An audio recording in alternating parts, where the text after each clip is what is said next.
Hey everyone, welcome back to my channel. Today, we're going to talk about the best way to split your budget while building a PC. First and foremost, let's focus on the CPU and GPU.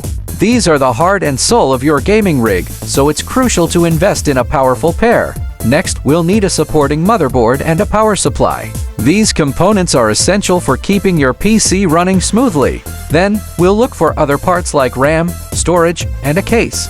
These components are just as important, but they can be a bit more flexible in terms of budget. Remember, it's all about finding the right balance between performance and affordability. So, stay techy and have fun. Thanks for tuning in, and don't forget to like, share, and subscribe for more tech tips and tricks. Until next time, happy gaming!